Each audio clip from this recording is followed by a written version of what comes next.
Hello everyone, we're obviously having a little bit of difficulties here for some reason. Oh, it's because there's a lot of people requesting to join. So it's very difficult for us to... Hopefully this works. This could be the wrong person.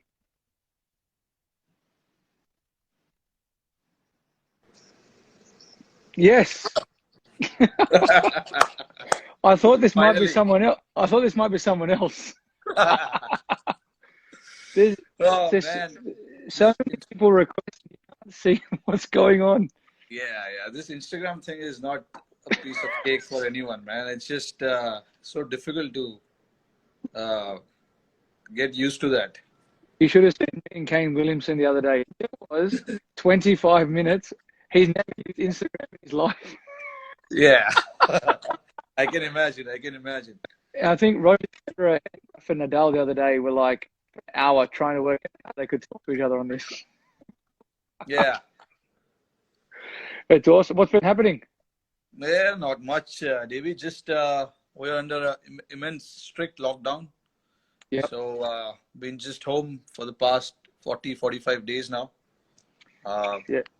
sitting home, doing not much actually. Just doing live chats with people who I know the best. But it's been exactly the same here. It's been very challenging. Not it's bizarre. Like being told you can't play like cricket. Like if you get dropped, okay, you understand. But like to be told by the government you can't leave your house, you have to stay indoors. You got to, you know, work out how to survive. Yeah, It's totally bizarre. But everyone's in the same situation. It's crazy.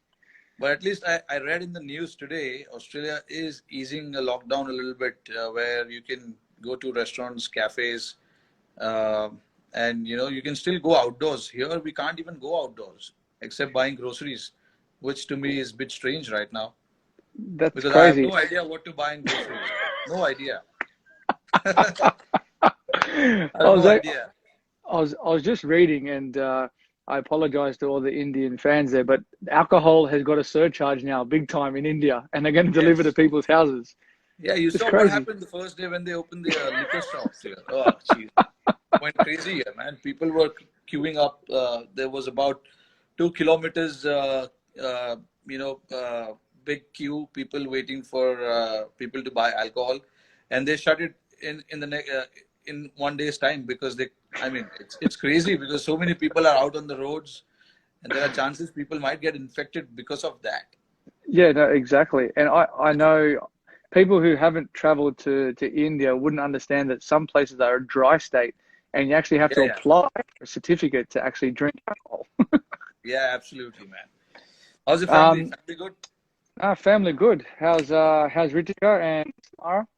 Yeah, Good. they're good, man. They're chilling. They're home. They're happy to have me home. So that's good. Uh, I got to spend my birthday, which was a couple of weeks back, with them at home. That's I've been, beautiful.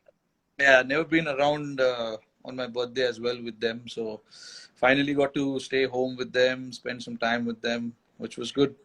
And I think that's something that a lot of people don't understand, that when you have, if you have family or not, you actually miss a lot of different things that, whether it's weddings or birthdays or even Mother's Day. This is my first time home for Mother's Day in a long time. Yeah, yeah. They're little things that we miss. Yeah, absolutely, man. Being with the family is so important.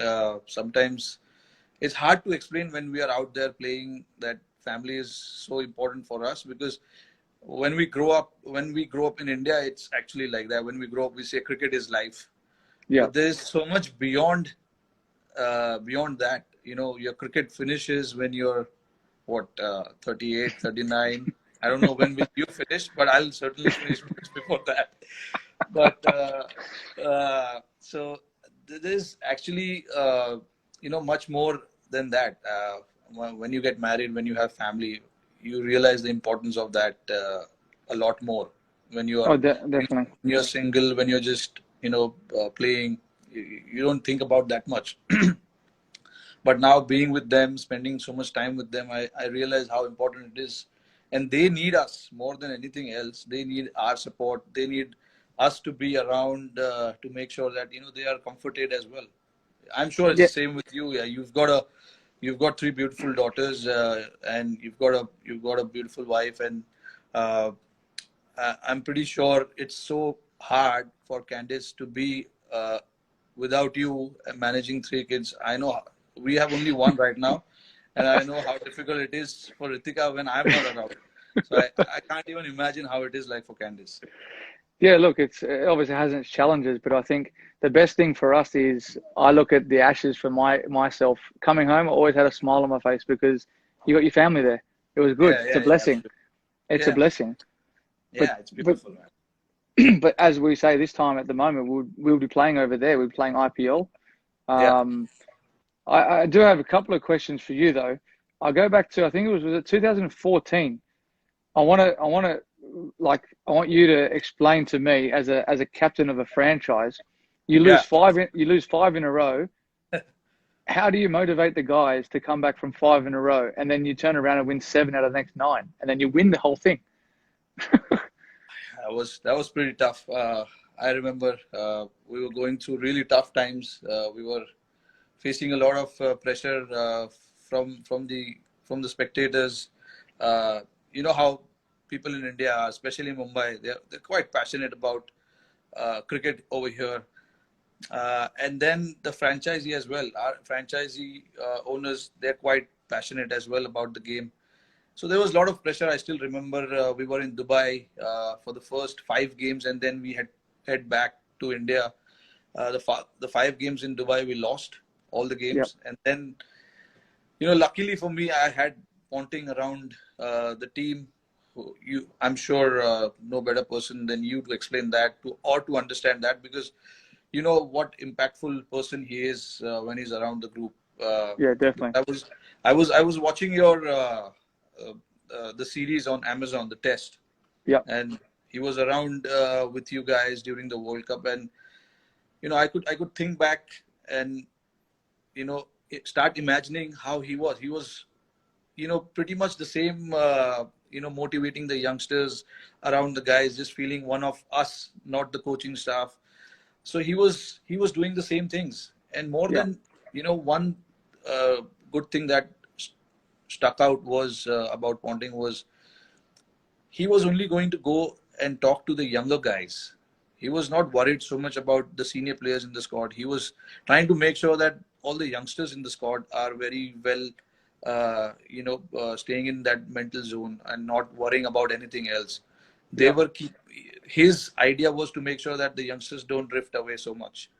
Yep. I'm sure the senior guys will take care of itself, but it's the younger guys who I need to look after, and that's what he exactly did. And from once we returned to Mumbai, things changed. I remember he gave us that pep talk in Mumbai once we came to Mumbai, and everything changed around that. You know, Yeah, that's good. I think you hit the nail on the head. He's a very passionate guy, and he'll always leave it upon the senior players to understand what they do because you can't change guys who have been playing for 5 to 10 years international cricket. He's played it, he's lived it, and now yeah, he's coaching it. It's about the younger guys coming along with the experienced players to say, hey, there's always hope and belief, and that's one thing I think the same as with having Sachin around or whether it's I think Viru with me at Delhi, yeah, having these guys around, it's a bit of an energy boost for younger guys, and the same with you coming into a Indian cricket team with all yeah, those superstars, and I came in at the same time. Like I was like, wow, I can't believe I'm actually playing with these guys now. How do we act around these guys? What's right? What's wrong? But you're trying to establish yourself as a cricketer, and you're good enough to be there. yeah. Absolutely. I think a lot of these guys have made a great impact. Uh, on the team, whichever team they've been part of, and especially IPL. What IPL has done to all the cricketers is getting to know all these guys from various parts of the world, getting to know their culture, getting to understand what they do as a player. And for us, it's been fascinating to know all you guys.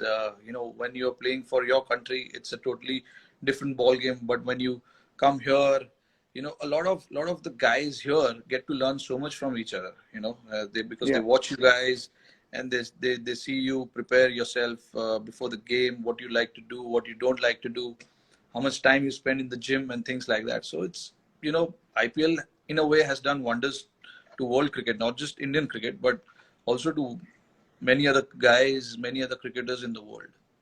Oh, one thing I did notice when I came to the IPL my first time, how much cricket balls you Indian cricketers hit. Like so many balls. And like I know here Yeah, we probably get a good half an hour to an hour of throwdowns, but the resources you have with guys available to net bowl to you, I could yeah. spend 6 hours there. Yeah, because I mean, IPL, the tournament itself is very well planned, and all this franchisee, they take this 2 months very seriously because they want to win this championship. So I'm sure all the franchisee they start preparing well before the tournament starts, and that includes all these things: managing net bowlers, managing the practice facilities, getting your players to come, to the city a lot earlier than the tournament starts. So those things, I think, I don't know about Sunrisers, but Mumbai has done that pretty well in the last few years. They've gotten their players quite early, and there's a little 10 days camp that we try and held before the tournament starts. So just for the newer guys to get used to the staff, the players as well. So it's very important. Uh, I When IPL started, I played for that city, Hyderabad, but it's a different name now. But the city is the same. I remember how passionate people are in Hyderabad as well. Like Yep, I remember we were playing the finals last year, CSK and Mumbai, and yep. they were going berserk shouting Sunrisers, the Orange Army, which was, which shows, people there are quite supportive and they get behind their team, which was amazing to see. It's something that doesn't happen every time, but it was great to see. And there were orange jerseys in the stadiums, which was good. It's It quite a is. passionate city to be part of. And I think the reasoning behind that as well is because someone called Rohit Sharma took a hat trick and scored 100 for Deccan against Mumbai. Yeah. I can't believe that, man. I seriously cannot believe I took a hat trick against Mumbai when I was playing for Hyderabad. It just, uh, I don't even remember how I used to bowl them. It's just unfortunate. I got a finger injury and then I cannot grip the ball properly. Yeah. So I stopped it. And these days, it's better to stay away from bowling. Well, it still remains you're the only Indian, and I think Shane Watson's the only international player to do that.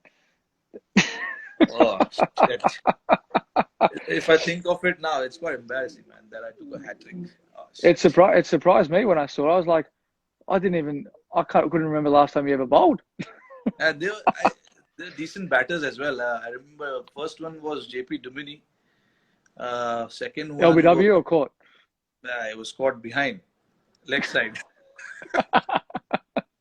Gilly was wicket keeping. He took a great catch. Yep. And then the second one was Abhishek Nair. Third one was Harbhajan Singh. I'm pretty sure that he underestimated me. He just wanted to come and swing the bat, but he missed it. Fudgy. Yeah, but clean bowled. Was that when you guys won in South Africa? Yeah, Yeah. 2009. Yeah. I I used remember. to bowl a lot back then. I used Yeah. to bowl a lot. I wanted to ask you the same thing. If you remember, we played under 19 together when you guys toured India. I think Usman was captain. Usman Yeah. or Moses Henrik. I don't remember. Either one was leading the side.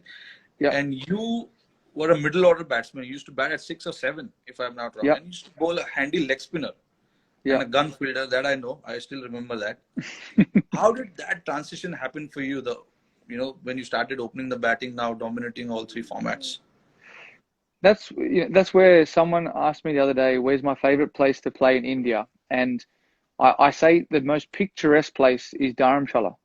Yeah. And I remember vividly playing there, Yeah. and I was bowling leg spin, and I remember Warney not having a great record there. And like as a leg spinner, I think you got to bowl faster. Like, you look at Mishra. I remember Rahul Sharma. I Yeah, got, yeah, yeah. obviously Rashid.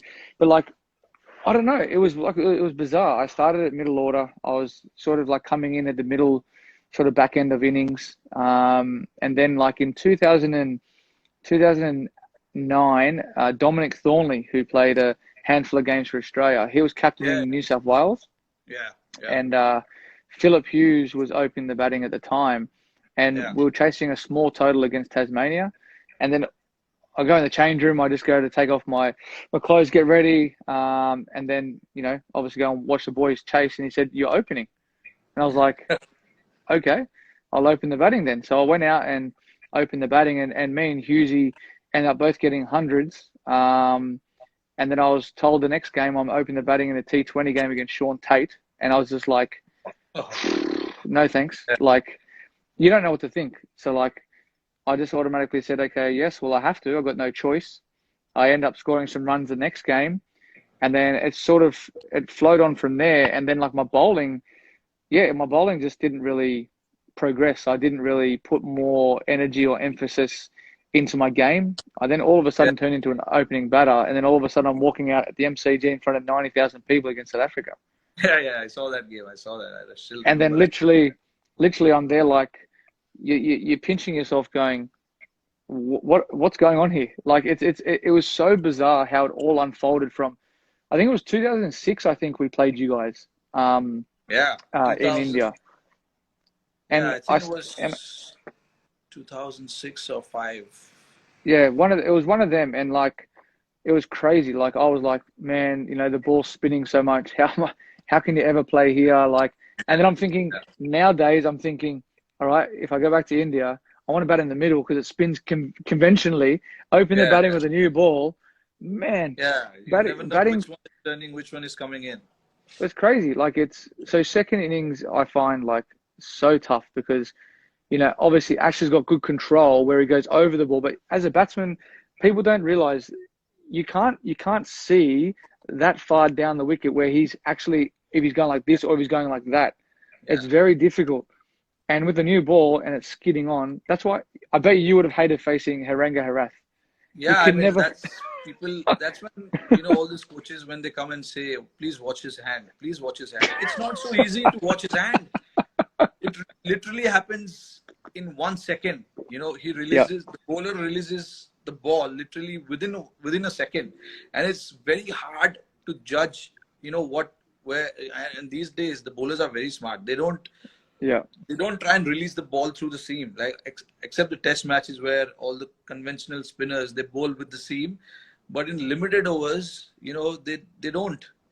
And in India, no, the problem is even the spinners, when the ball gets so roughed up, you don't see the seam so clearly. So no, it's no, hard. no. Even in the nets when we bat, we often try and practice that, to try and see the fingers of the off spinner, the wrist of the leg spinner. But it's so tough. It's tough. It's not easy. Yes, No. in the textbook, it says that you have to always watch the bowler's hand, but it's not so easy, man. Especially guys like Rashid Khan and all. I mean, it's so fast. His action Too is so fast. quick. You can't even watch what he's trying to do. You've almost got to like it's hard to describe to people. Like if you're playing 2020 cricket white ball, you think, okay, it's probably going to slide on in the first six. But Yeah, with a finger spinner who can actually turn it both ways, you can only play on line. So like, if you're surviving, you're trying to get off strike. If you're not, and you're, I don't know, I remember, I think it was Livingston started slog sweeping Rashid in Jaipur, and he got a yeah, hold of him. And normally I wouldn't bowl Rash in the first six, but we had to because we're under the pump. So you go to, one of your best bowlers. So what do you try and get a wicket? But people don't realize if you put pressure on bowlers, yeah. especially in the first six, you can get the upper hand. But after that, phew, it's Oh it's yeah, it's difficult. Once the ball gets older and it turns, where it does yeah, turn majority of places, except if you're batting second in Mumbai, yeah, yeah. it It's can with be the dew and it's all. challenging. Yeah, with once the ball get How do wet, and That's one, like, what's your mindset there? Like every single team batting second, you go to Mumbai, 8 o'clock game. All right, you win the toss, you bowl first. Yeah. So what do you think as like as a captain in your mindset? How do you like say to the guys, or you probably don't need to say to the guys, all right, we've lost the toss. We're obviously, Yeah. we're going to be bowling second now. We have to bat well. 200 is obviously the total that you need to get. How do you what goes through your mind when you're applying your sort of your trade when you're out there? I mean, yeah, the first thing, especially at Mumbai, you know, everyone's watching me at the toss. So when I'm tossing the coin, oh sorry, I don't toss the coin. The opposition captain toss the coin. So when I'm at the in the center for the toss, I could see from my peripheral vision that okay, there are guys all over me. They're watching me. What is happening with the toss? Because the toss is so crucial, and when I lose the toss, they seriously like they feel that he's the worst guy in the world. They don't look at me. They don't talk to me for a second when I come back. But then, yeah, that's when my job comes in. I get everyone together and just, like we, our preparation actually starts much before that toss, before the Yeah, training session and things like that. I know it's important for the boys to know that, toss is under no one's control. We can't control the toss. We have to play good cricket. And if you look at Mumbai's record, we have won a lot of games batting first yeah, at Wankhede. And that's mainly because of, the plans, the strategy that we put in place before the games.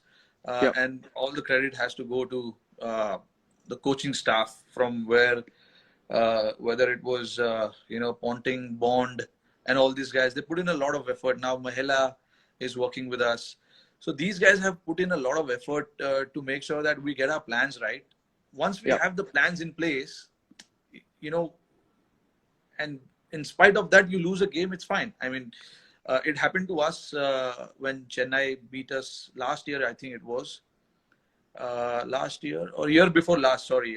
We got 160 and they were 50 for 5 or something, and Wayne Bravo came in and just started hitting, and he got the game away very easily. And we had yeah. guys like Bumrah and Mitch McClanahan bowling towards the end, so you couldn't expect like Bumrah will give so many runs towards the end, because he's done that pretty well. He's handled that situation pretty well in the end. Yeah. But that was his off day, and Bravo got him that day. Yeah. And it's just one of those days. And so that's what I mean. What I'm trying to say here is like plans have been put in place, but there are days where everything will not go according to the plan. So you don't get frustrated. You just get everything together, come back the next Yeah. day, and try focusing on that. Because at Wankhede, it's very easy to get drifted away, because sometimes you will think, okay, we did everything right, but still we ended up on losing the game. That's where like one place Boovy says he always likes bowling, because the ball swings and nips around the first sort of 4 overs. Yeah. And it's always challenging. Bowlers are in the game at Wankhede for sure. The first few overs, if you pitch it in the right areas, there are chances you might, knock